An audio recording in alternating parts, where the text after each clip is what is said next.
What's up, you guys? I'm here with Mackenzie, aka Kinsey Puff on Twitter. Thanks for being here. Thanks for having me on. Yeah, no problem. Your Twitter says Mises, classic rock, and cosplay in that order. Is that Yes. really true? That seems like an interesting order. Yeah, the other two things are pretty much just hobbies for me, but I consider libertarianism to be kind of a lifestyle and something that I actually hopefully put into practice in everyday life and I'm talking to people about all the time. So that order is definitely true, though. I have to admit, I've probably been to more rock concerts than libertarian conferences, but that's something I'm working on. So Yeah, I've heard you talk a lot about libertarianism and cosplay, but not the classic rock stuff. So, what's your favorite band? my favorite classic rock band is Styx. So Okay, yeah, I can see that being it's the yeah. same. Which Right. a lot of people don't like. So I say Styx, and I'm like, really? Yes, love them. Uh-huh. I've seen the lead singer actually split from the band, so he's got his own band, and then Styx kind of still has the original members, and they tour too. So I've seen both of them, just sadly never together because I'm not old enough to have seen them together. But Right. yeah, Yeah, I can see how that band fits in with the whole anime thing, though. yeah, That actually makes a lot of sense to me. Yeah. yeah. It's But very animated in their shows and stuff like that. So yeah, but anyways, going back to libertarianism, I think it's really cool that you do have a few hobbies that you put out there and you try and influence whatever culture or subculture you're in um, to these libertarian ideas. I was wondering what kind of drew you to libertarianism and how did you get started? yeah, sure. So I first got involved in anything related to libertarianism in 2015. I actually was friends with a girl that I've known from middle school. It was one of those you don't even really realize you're Facebook friends, but you still are for some reason, though you don't talk. And she reached out to me and she was with Young Americans for Liberty, the group that started out of Students for Ron Paul in 2012. Right. And I had never heard of them, but I knew her, so I trusted her, and we went out for coffee. And basically, she was pitching me to start a chapter at the college that I was attending. So at first, I was pretty hesitant. I'd probably call myself a centrist. I wasn't super involved in politics. I just kind of went with the flow, you know. I wasn't researching anything like that. I kind of stayed away from it as much as I could, just because how I grew up, we didn't really talk about politics a lot. It's not really something that my parents harped on all the time. All my parents told my brother and I was, well, don't vote a straight ticket, vote for who you think's best, and that kind of stuff. So we never even knew how our parents leaned growing up at all until we both went off to college and finally we were like, okay, can you tell us now? Like, you're not going to influence us. It's okay. So I sat down with her and I was a religion major in college. So I tried to tell her, listen, I don't think I'd be great at this. I don't know anything about politics. And you're asking me to lead a group. And she just basically encouraged me that they would help me as much as they could. And they'd send me materials. And she was in the area, obviously, too. So I basically got talked into it. And I wasn't that gung ho about it at first. I thought, well, I don't really know anything. It feels weird to be recruiting people for something that I don't really know about. But it became a really good experience because I got to talk to people on campus, and when they were hesitant because the campus that I was on only had um, like your average clubs. They didn't have any political clubs on the campus I went to, not like Okay. college Democrats or Republicans even yet. So it was super weird because usually you have those two at least. So we were the first quote unquote political club, even though we were more of like an activism group just doing events. So I kind of got people from both sides that just wanted something involved with politics, and we agreed on some things. And we just started having meetings and that kind of stuff. And it just kind of grew from there. And we have a political quiz that we would give people to see like where they were at with basic questions. And I went from centrist on the chart to Ron Paul libertarian within like probably half a year because I was just diving into stuff and reading Yeah. all the materials they were sending and stuff like that. So that's originally how I got started in everything. Okay. Yeah, that's really interesting because I was involved with Young Americans for Liberty when I was in college. However, I was still like an extreme right winger, but Yeah. they would allow me to hang out with them. And Yeah. the one thing we had in common was just free speech.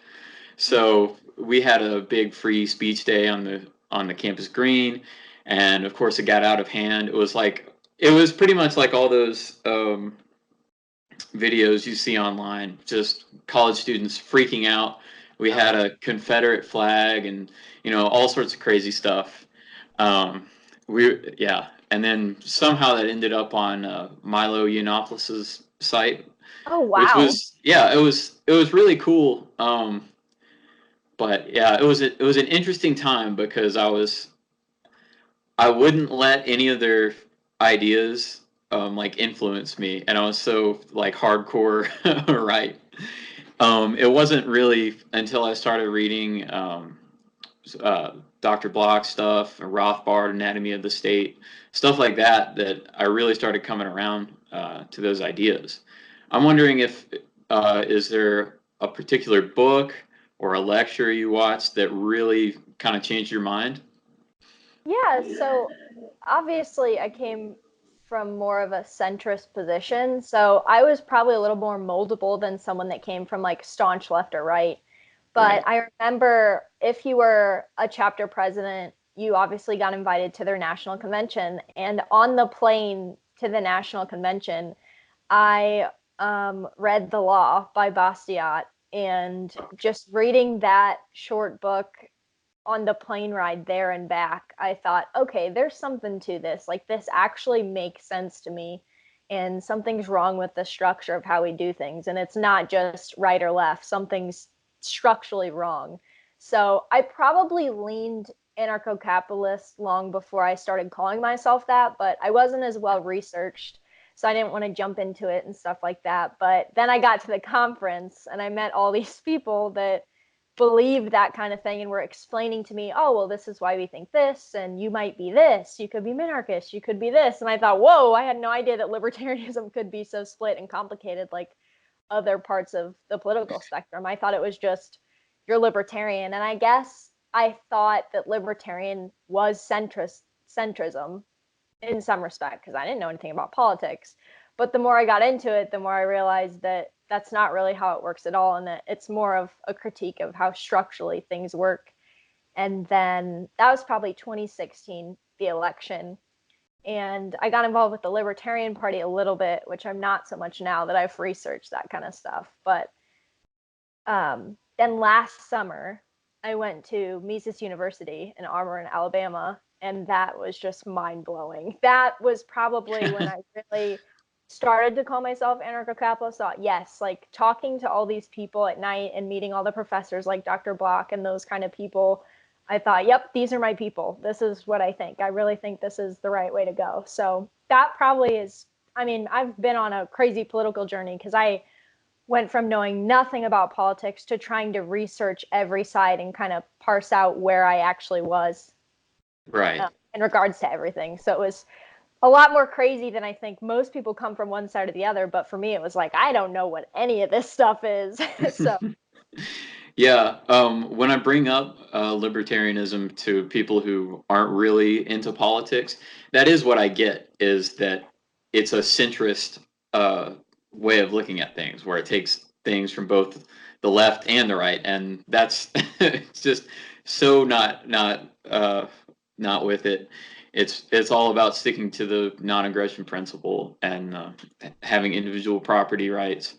Um, One thing that I've always kind of believed in, I don't know whether it's innate or I've encountered something early on, is that just egalitarianism is kind of like a false god. And there's no real equality, it's just inherently false. I was wondering if that's kind of where you stand on that issue, and is that something that you grapple with? Because I ask people that about that a lot, yeah. and usually it's an awkward conversation. Yeah. Actually, I just um, probably the end of last year read Rothbard's Egalitarianism as a Revolt Against Human Nature. And that I'd say I was pretty close to accepting that and saying, no, something's not right here. I don't, you know, it's one of those things. Egalitarianism to me sounds really good, and it's like a lot of things in politics. It sounds good. It makes you feel better if you can say, yes, this makes sense. Hmm. Everyone's equal and stuff like that. But once you start looking at how human hierarchies and nature actually work and how nature really does work, and then along with that, reading that piece of Rothbard's, it just clicks, and you're like, nope, actually, it doesn't make sense. And it's actually worse, in my opinion, to push the idea that egalitarianism and libertarianism are the same thing. And I feel like that's why libertarianism is split in many places, is because there's kind of two camps. And for me, I'm in the camp that's private property rights and then accepting that egalitarianism just isn't practically how things work. Right. And I think that's why I identified with the Mises Institute and those kind of people in those camps more than anybody else, because the other side, what they were saying sounded really good to me, especially not really knowing a lot about politics. But the more you actually read about it and read people who know what they're talking about and have written about these things quite extensively, you realize, okay, yeah, that sounds good, but that's really not how things are. So I'd say I probably definitely agree with you on that. And I totally get why it's an uncomfortable subject for people, because especially if you just have a basic idea of what egalitarianism is, when you say these things like, well, people aren't equal, something in your brain goes, oh no, like, what are people going to say if I say that? But there's nothing wrong or evil with saying that, in my opinion. And I think, especially for me, coming from a Christian background, which might sound kind of weird, but I think that's a reason why libertarianism fits so well, because I come from a background where humanity isn't perfect and there are some things in nature that might not sound good, but it's the reality of how things are. So for me, everything, all my interests just kind of lined up really nicely. And I think that's why I dived into libertarianism so quickly, actually, because that's just what practically automatically made sense to me. So, Uh-huh. Yeah, so you're a libertarian and a Christian. yeah. Me too, which is Cool. kind of awesome. Before I knew too much about libertarianism, I was under the impression that it was filled with, like the edgy Yeah. atheist archetype, which it kind of is. A little bit. Yeah. But I've grappled with a lot of those ideas, and a lot of things in my faith kind of aligns itself with the principles of freedom that I love studying about. And what I've noticed is that the edgy atheist sort of thing is starting to take more shape with the left and the progressives, um, whereas the kind of the new right has kind of more of a Christian spin. I've seen a lot of like the trad Christian people just come out of the woodwork lately. Yeah. Um, I'm wondering, are you more of like a traditional Christian, or what do you consider yourself? Well, I'm Lutheran, Oh, so okay. it's kind of funny. A lot of people who are traditional Christians and libertarian are Catholic, so we kind of get into it. Yeah, Jokes, that cool. that would have been Yeah, my so guess. Protestant Catholic, but most in reality, especially in the modern era, we align on a lot of things with Catholics anyway. So it's just kind of where we fell, because my parents didn't grow up going to church. So they liked the Lutheran school, and that's why we're Lutheran. And obviously, as we learn more about it, we're like, yeah, we agree with everything. But it was kind of accidental at first. So yeah, I agree about the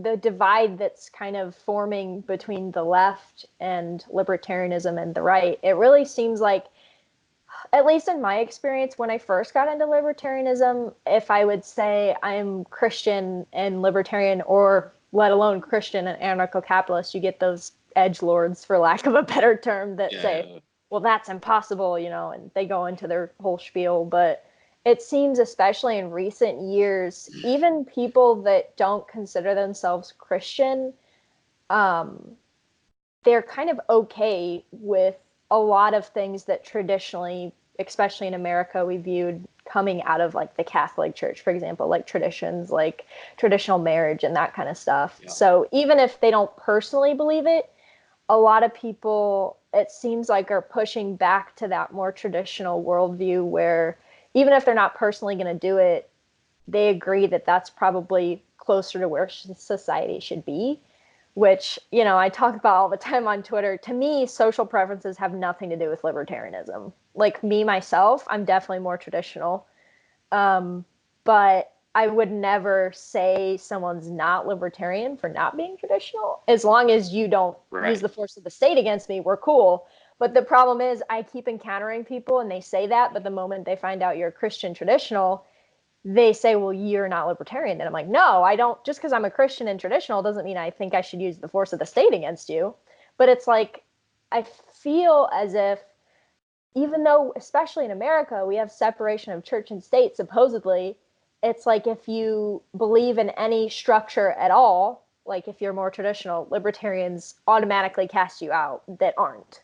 Because it's like, if there's any hierarchy at all, then you must not be a libertarian, which obviously we talked about with egalitarianism. That just doesn't make sense. Right. There are hierarchies, you can't get it around it. So I feel Well, like that. right. In a free marketplace, what's going to happen is there's going to be natural hierarchies. Right. It's not going to be a level, playing field. Everybody gets the same. That's it. Yeah. Just doesn't work It out can't that work. way. That's not nature.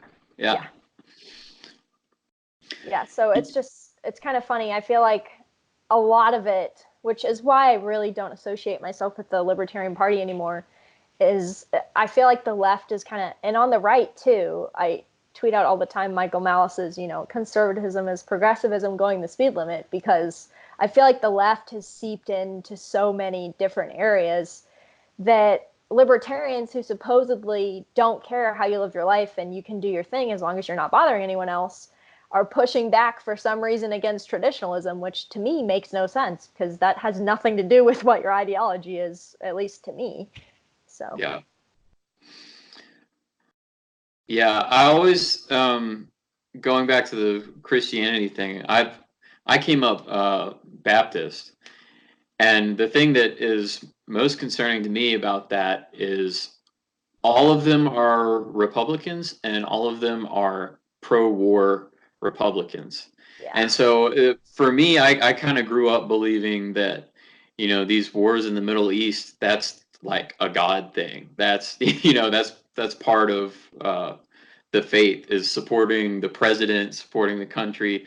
And even Yeah. now from people in my church life, I'll get these things like, we need to be praying for the president and his leadership, and they're all just things I fundamentally disagree with, because I don't look at the president or the United States as my boss or my like overlord, that they know better than me somehow.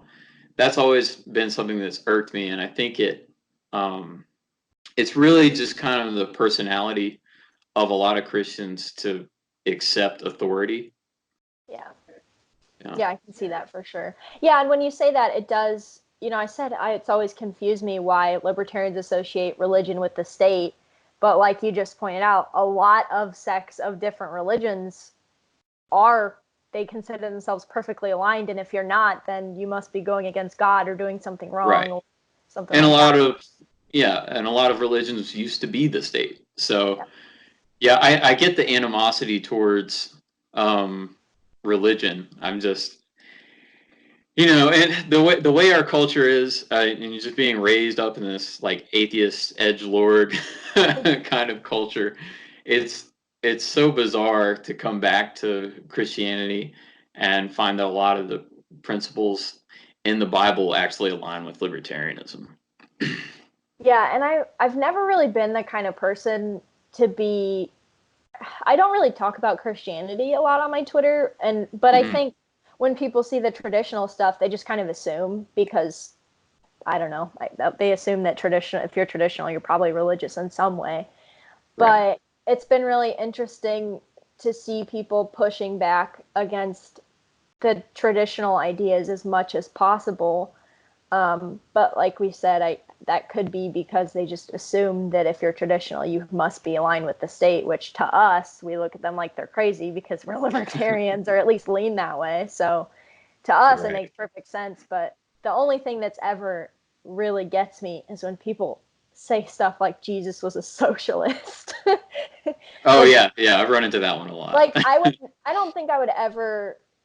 It's so weird to me to use your own religion to try to justify your politics. Like for me, libertarianism just happens to align. I would never go around saying Jesus was a libertarian, but it seems like the left that are into Christianity still, they do say that. They try to push this Jesus was a socialist and all this, and that's always been so bizarre to me because for me it just happens to line up with that. It's not something that I need to push onto other people and say, well, you should be libertarian because Jesus said so. That's just so bizarre to me and authoritarian, I guess. So maybe that's why I think it's so weird that people push that kind of stuff. Yeah, I think in that instance, progressivism and ideas of like equality, social justice, that's really their religion. And, knowing, the actual Bible is kind of like secondhand. Uh, That's fair, but yeah.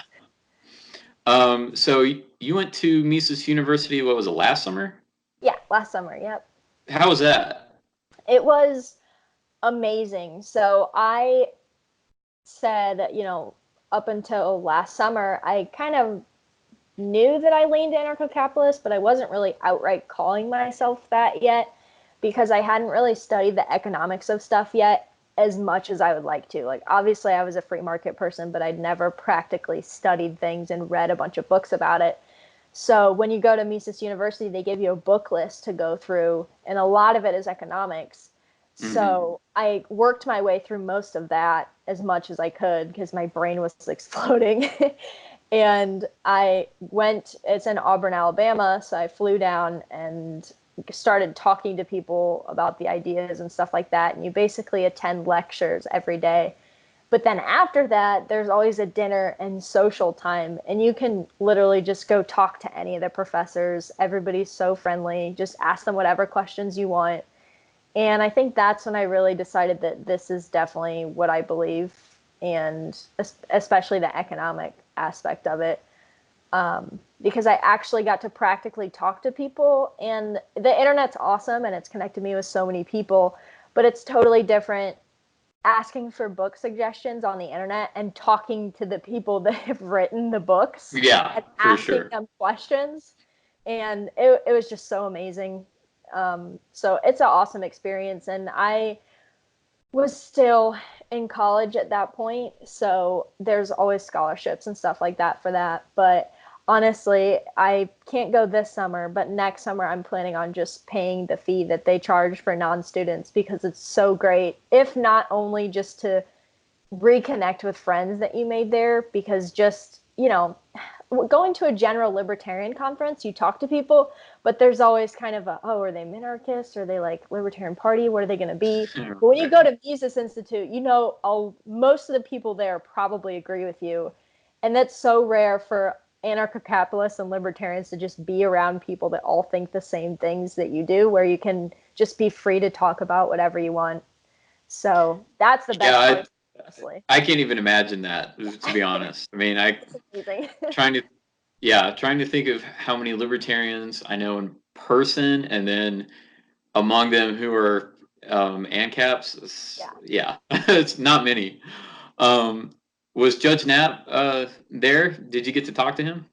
Yeah, he was, and I actually he gives a speech, but he also does a separate class where you actually go over court cases with him. And since it was my first time, I had no idea that he was teaching like a separate class. So Uh-huh. I wasn't able to get into the class, but that's something I'll definitely look into because everybody said it was amazing. Like you're going over court cases with Judge Knapp. That's amazing. So all of Yeah. my friends that did it said it was great, and he hangs around as well.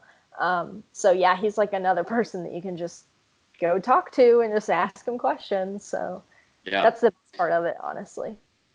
Well, even the Mises .org website is incredible. Oh yeah. I went, yeah, I went through the economics boot camp or whatever one weekend. I learned so much. I mean, more than I ever did in college. That I mean, Oh that's for sure.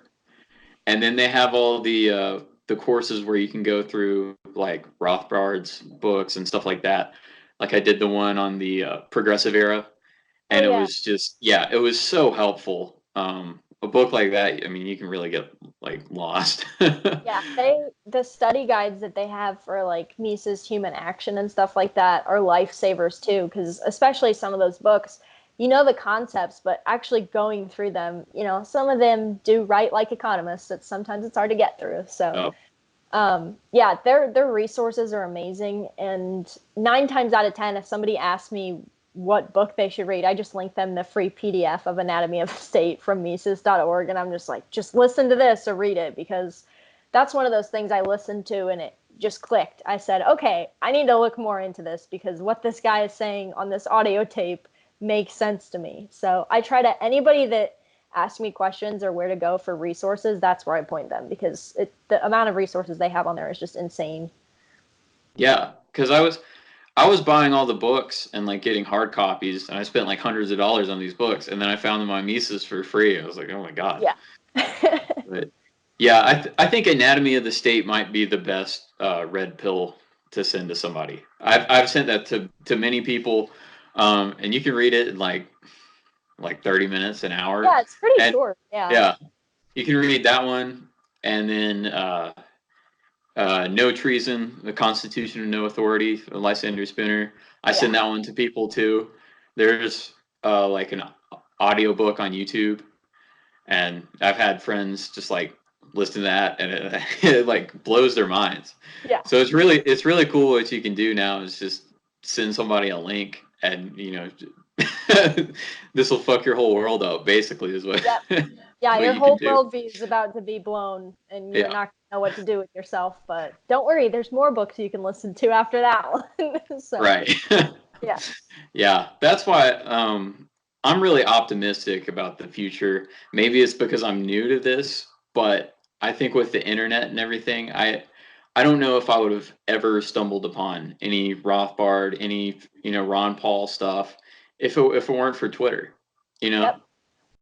Yeah, and I mean, there's days where I see something and I just think, oh no, it's just all gonna. I kind of go kind of collapsitarian. I'm like, just burn it all down.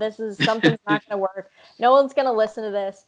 And then probably the biggest up for me was going last summer to Mises University, because it really does show you there are a lot of people, way more than you think they are, that think the exact same way you do. And then you have, institutions like Mises Institute that are putting out all this free information, Hmm. and you realize no, there's more information on libertarianism and the concept of the state being force and everything like that to red pill people on this stuff, or to just get them to just read it.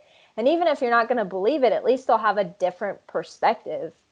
And there's more information now than ever, so it's really easy, especially on Twitter too. Twitter's kind of a double-edged sword. You meet people that believe what you do, and then you see these crazies with thousands of retweets, and you think, how do people actually take this stuff seriously? But then you remember, okay, this is also how I connected with everybody that got me to believe what I do today. So there's definitely good with bad, just like anything. But I'm definitely more optimistic getting into this stuff than I ever was not being politically involved at all and not doing any research. So I'm really glad that I stumbled upon all this like I did.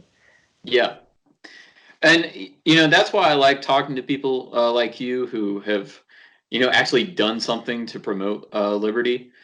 Um, and it's really encouraging for me because, being very new, I, often feel like, okay, I don't know this, I haven't read this, and, maybe I shouldn't be talking about this. But I think just, documenting what I'm learning, what I'm doing, how I've changed, I think that makes a big difference and that appeals to people instead of being like, oh, I'm the expert, I'm the doctor of whatever, I know all this about economics, and just trying to learn and show people that the information's out there, you just have to read. Yeah, definitely. And I'm the same way. When I first got into this, I'm talking to 19-year-olds that are, 2 or 3 years younger than me. And they're like geniuses. I'm like, whoa, they know so much about economics and libertarianism and all this. And I was a religion major in college. I don't know economics and all that. And then they're so nice and they link you this stuff and they're so open about it. And I feel like these kinds of conversations are great because a problem libertarianism still has, in my opinion, is you have those kind of pseudo intellectual people that, Yes. you know, instead of linking someone something, which, when I first got into it, I had that phase too, where you're like, well, now I know everything. Libertarianism is the moral philosophy and all this stuff. And you're, going after people on Twitter and everything like that. Hmm. But then you realize, listen, had someone done that to me, I might have never gotten into this. So had they acted like they were smarter than me, instead of linking me something, I might have just brushed it off and said, okay, those people are crazy. I'll just keep not being politically involved, or I'll keep being super right wing or super left wing. So, especially over the past 2 years, my Twitter's changed a lot where I try to, remember why I do this, like these kinds of conversations. Because there are times I'm like, why am I even bothering? Like, look at this stupid person. Like, I Yeah. can't even do this. And then I'll get messages or emails from people asking for books or asking for suggestions or saying, hey, I read this book that you posted on Twitter the other day. I'm really going to start looking into this. And it's those kinds of things that I think we need to remember more than, the stupid interactions we have on Twitter with Yeah. people. That's where it's at, is bringing more people to these ideas. So, Right. You can either be right and feel good about yourself, or you can try and bring somebody in. yep, exactly. Um, yeah. Um, so yeah, with that being said, how do you influence like cosplay culture? When you go and I don't know too much about it. I'm not super into the whole anime type of thing. But when you go to these conventions, do you talk about liberty? Do you do anything to promote that way? Yeah, so I actually got into libertarianism and cosplay around the same time, which just is a coincidence and it has nothing to do with each other. But in 2016, I attended my first convention, my anime convention. And that was also when I became a state chair for Young Americans for Liberty. So I was doing more activism on college campuses all over. Yeah. And my plan for 2020, we'll see what happens. 2020 is hopefully going to be my first year where I actually travel for anime conventions. I'm in the Midwest, so I drive to a lot of different states, but I've never like flown to California or like New York Comic Con or anything like Okay. that. So the big So, ones. right. So, what I would like to do eventually, right now, it's pretty much just making friends in the community and adding them on Facebook and kind of influencing them that way. But I would love to start doing panels on freedom of expression and freedom of speech at conventions and stuff like that. Mhm. But let's just say it's not the friendliest community for those ideas. So I'm kind of weaseling my way in and building rapport with a bunch of people. And actually, I don't even have my Twitter on my cosplay business cards because I want people to know me as a person first before they go to my Twitter and see all these things they might hate and not agree with. Uh-huh. So for me, it's more about building connections, but I would love to eventually go to these things and run a panel on this kind of stuff. Because to me, with the creativity and all the stuff that cosplay involves, there should be no reason why they wouldn't lean libertarian at least in their ideas, because the bottom line is, without that kind of stuff, you're not going to be able to. I mean, people would just be like, no, you can't hold that convention. You guys are weirdos. What are you doing dressing up? No, that's Yeah. weird. But, libertarianism is, freedom of expression and stuff like that, and freedom of speech. So that's why you're able to do that kind of stuff. But unfortunately, I attended in 2016, probably my first mid-sized convention, like 11 or 12,000 people in Ohio. And at the opening ceremonies, which is like where they introduce guests and stuff, the person who was running the convention said something to the effect of, now, if anyone says anything that you think's offensive or makes you uncomfortable, please let us know and we'll have security take care of it. And I just thought, what am I getting myself into? Because I was so into the basic libertarian ideas at that point. I'm sitting here in Uh-huh. costume at this place that they're basically saying security will drag you out if you say offensive things. So that's when I decided that I was gonna, Twitter was gonna be my place where I combine cosplay and libertarianism. And if you take anything from either, that's awesome. But I really hope to eventually be more proactive and actually hosting panels and stuff on this kind of thing, because the more people I talk to, usually privately, they let me know, hey, I agree with what you're saying, but I can't say that stuff publicly. So Uh-huh. thanks. And I'm Yeah. like, great, I'm gonna have to be the person that does this because somebody's got to do it. And there's people like me for sure. There's Tom Woods has a great episode with a science fiction author that actually got kicked out of a convention in Ohio because they found out that he owns a gun shop. And they said he was the guest of honor. Can't for the life of Uh-huh. me remember his name, but he was the guest of honor at this convention, which is like the highest, honor a convention can give you. And somebody that didn't like him found out that he ran a gun shop, and they took his, nomination away just because he Yeah, I bet. owns a shop where he sells people firearms, which is insane to me. So that's kind of what we're dealing with in this culture. So Yeah. hopefully we can change it eventually, but for now I think just being a person who does cosplay and isn't a total leftist hopefully is giving people hope, and I get messages all the time, so I know it is helping somehow. So Right. Yeah, you're hopefully. like the Denzel Washington of cosplay. There you go.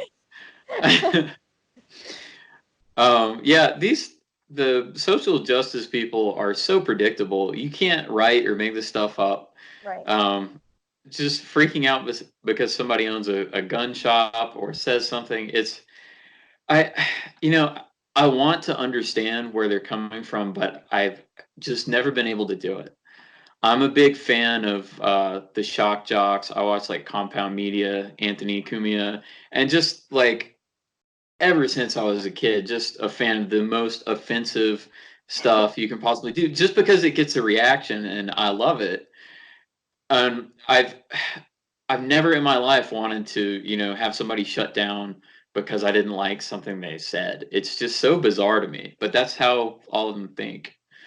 Um, I know that, yeah, there's a lot of social justice that is infiltrating like comic books, video games, and writing and stuff, but it's a big thing in cosplay.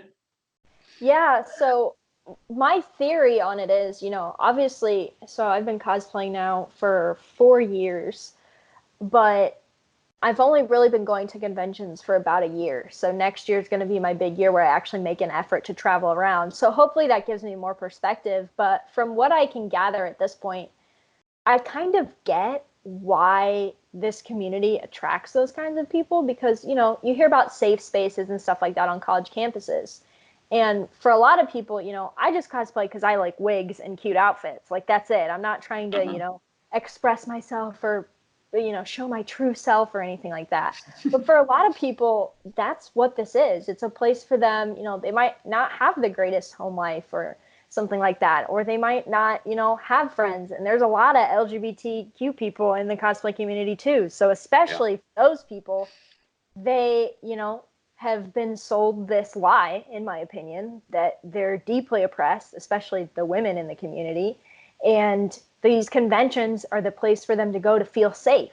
So when somebody steps in and, has a costume on that's Nazi era, which is accurate to the anime, they say, oh, that's offensive. You can't wear that. Yeah, we get it's accurate to the character, but it's offensive. Somebody's offended. So you need to leave.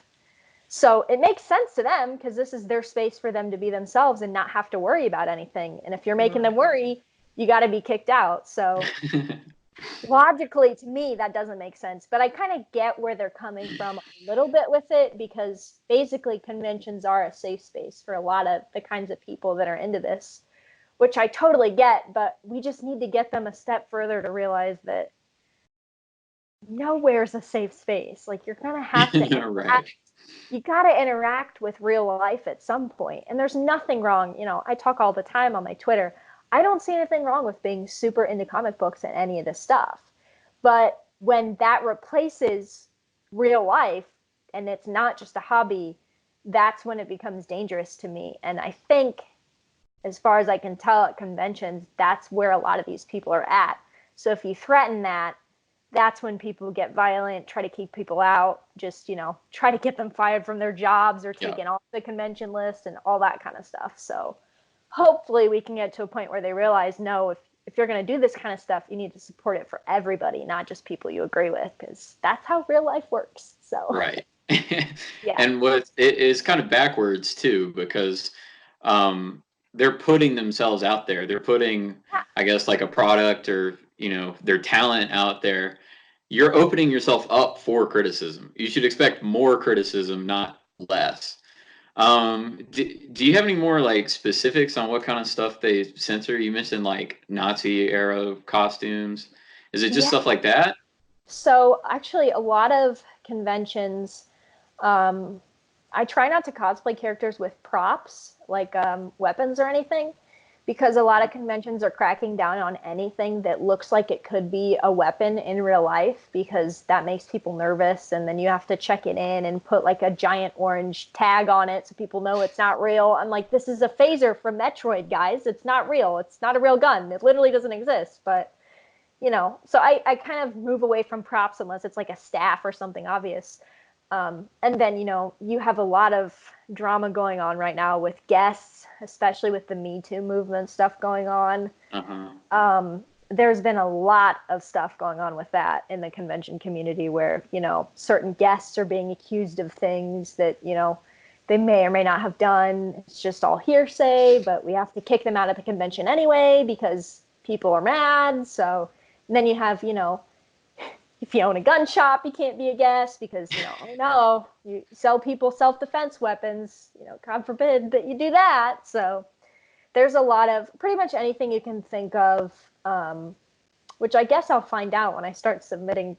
That's the problem with panels that you do at these conventions. Yeah. You basically have to submit your idea and it gets approved or not approved by the people that run the convention. So I might try to do this kind of stuff and they might just be like, no, you can't do that panel. You're not doing that. So we'll see how that goes. But there's a lot of, ironically, people who don't like hierarchies have all this top down stuff where a few people that run conventions are basically telling people what they can and can't do. Hmm. So, but they agree with them ideologically, so they don't care. Convention goers are like, well, yeah, that makes sense. We agree with that.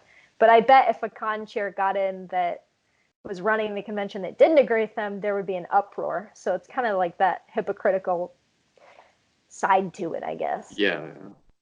How Pretty did much. these conventions work? Do you have to like have an audience before you go to one? Oh no. So conventions. So there's kind of two different tiers to cosplay, in my Okay. opinion. So you have your just. I mean, you don't have to make your costumes. I commission most of my stuff from artists actually. But you have just your average people. You don't have to even dress up. You can just go in plain clothes and just visit with, the creators of and voice actors of anime that you like and get their autographs and stuff. Yeah. And then probably within the past 5 to 8 years, there's been kind of a quote unquote professional cosplay scene that's arisen where you're a guest at the convention and you sell prints and merchandise and stuff like that. So those are the people that kind of have to get invited. But for most of the conventions, you can just buy a ticket with like your name on it and you just attend just like anybody else would. So you can get invited as a guest, but anybody can attend this kind of stuff. Oh, okay. Yeah. All right. Now I'm gonna ask what I really want to ask, and only you can answer. All right. Okay. Which group of guys is more thirsty? Libertarians or cosplay nerds? You know, I so I don't really do the kind of things that would make people thirsty. That's probably a controversial thing to say. But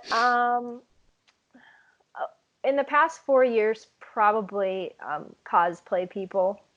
I find for the most part, and I do, to be fair, I do have a lot more conservative and right wing leaning libertarians that follow me. And no offense, I feel like they're more respectful than the people that lean left. Maybe it's the property rights thing. I don't know. Um, but I also have way more of a following on Facebook, at least for cosplay, than I do for libertarianism on Twitter. So Mm. maybe it'll balance out. But definitely the cosplay community. But I don't know. I try to like I never go to any convention by myself. I've always got a male friend or my fiance with me and that kind of stuff. Yeah, Um, I'm sure. but with libertarian stuff, I just always go by myself. So, Hmm. but I feel like they're just more respectful just because of, I don't know. I don't know what it is. I Yeah, don't know if it's an ideology thing or what, but I don't know. definitely I think as far as thirst goes, probably the cosplay side of it. Yeah. Okay. So I've tried to get into anime in the past, and I don't know. I don't know if it's like the culture around it or what it is that just isn't appealing to me. I've always liked Princess Mononoke. Have you seen that one? Oh yeah, yeah, Studio Yeah. Ghibli. Okay. I always loved that one, but couldn't get into anything else. If there's one anime that's like really going to change my mind, what would that be? Well, the thing with anime is I feel like there's something for everybody. So me, Uh-huh. I prefer more like sci-fi action kind of stuff. But then there's the goofy, slice of life everyday kind of anime where there's just cute girls running around doing cute things. So Okay, I think that's what I've seen mostly is that probably, the kind yeah. of goofy slice of life thing. Yeah. And I think that's the mistake a lot of people make when they're recommending stuff. Because for a long time, that's where I was at. People would recommend things, and I watch them and be like, "This is dumb. I don't like this. Is this what anime is? I'm confused." And then I got into like the mecha series, like Neon Genesis Evangelion, where they're in these giant robots fighting things. I'm like, okay, this is more my speed. I can do this. So you have your classic ones like Gundam, which there's like a ridiculous amount of different Gundam series where they're in giant robots fighting things. Oh, Uh, okay. but if you're into action and stuff like that, I would check out more stuff that's like action based. Which actually, honestly, the thing that I recommend to people is um, there's pay sites like Crunchyroll is like the streaming service where you have to pay. Yeah. But there are free sites online where you can do it by genre, and they usually rate it by like most popular to least popular. And I just tell people to go on, pick the genre that you want, and just watch like the most popular anime in that genre and just see what you think. Because Okay. I could sit here all day and recommend stuff, but it's going to be my taste, which I Right. think is the problem. People don't think, no one ever asks, well, what do you like? They just go, oh, yeah, this is the best anime ever, and it's my favorite. And then the people watch it and they say, okay, no, this is really weird. Why would I like this? Okay. Yeah, because me, I'm not afraid to nerd out. Like I'm a Yeah. huge Dragon Ball Z fan. I love Star Wars, like all that sort of stuff. I just never found an anime that wasn't like I don't know. It always seems like they're always in high school, Oh, except the high school one. Yeah, and it's that's most like of one for sure. this. I feel weird watching this. I think Yeah. that's mostly what it is that I feel uncomfortable watching Yeah, it. because you're like, this is weird. These girls are just running around in uniforms and it's really sexual and weird, which is that's what most people think of, I think, when they think anime, is they think those really weird high school animes where they're running around and we call them harem animes where it's all these girls interested in this one guy and most Oh people yeah, aren't into that kind of thing. So yeah. And then my buddy sent me a link to this one called Prison School. I don't know if oh, you want to Google that one. oh, I It's know it. oh, okay. Oh my Yeah. God. It's like no, I'm never watching any anime, anything to do with this. Yeah, I would probably recommend like more old school stuff. So there's Rurouni Kenshin, which is like a Meiji era like samurai anime. So it's going to be more action based and not in high school. And there's actually Okay, like I've heard of that one. bad people that they fight and they have to go defeat them and probably stuff like let's see. Yeah, and see, there's becoming a resurgence of like the high school stuff too, where they might not be in high school, but it's like a group of kids, and it's still like it feels more juvenile to me, which I like a little bit of everything, so I like some of that stuff, but I can see that someone who's like trying to get into it would not be interested in that stuff at all because it seems really weird. Yeah. Okay. Well, yeah, I'm gonna give anime another shot, and we'll see what Yeah. happens. Yeah, there's some really I can't do. There's horror anime out there too, which I can't do because I Really? can't do that. Oh yeah, like Oh, I okay. would. Yeah, there's like so if you're into more of that kind of stuff, there's more like serious like action stuff. There's like Parasite, which is a lot more action based and bloody, which Yeah. is gonna be what it's gonna seem. I guess I would say more adult, which is what a lot of people are looking for. But then they get suggested the stuff that seems more for kids, and it's confusing. Yeah. So. there's a lot of dark stuff out there, which is why people who are into anime kind of laugh when people say it's just for kids. Because in our heads, we're seeing these scenes from the horror animes, and we're like, no, you can't have kids watch that. So, Okay, that's what I'll have a good chance of liking is the oh horror yeah, stuff. So I'll check that stuff out. yeah, there's a All lot right, of really good stuff as far as that goes. all right. So one last question for you. Let's say you're God, and you can make everybody on Earth read one book and understand it on a deep, fundamental level. Which book do you pick? Oh my gosh. Well, I would probably just pick Anatomy of the State Yeah. because as far as basic stuff goes, there's a lot of topical stuff that I feel like you could pick for people to understand one aspect of libertarianism, like economics or something like that. But I think Anatomy of the State just does such a good, succinct job at just stating why libertarians are against the entire idea of a state in the first place. So I feel like if everybody could read that and actually fundamentally understand it, that everything else would naturally click and fall into place as far as the ideology goes. So I definitely pick that. All right, great. Yeah. Yeah, so everybody read Anatomy of the State and follow Kinsey Puff on Twitter, and I'll have all her stuff linked.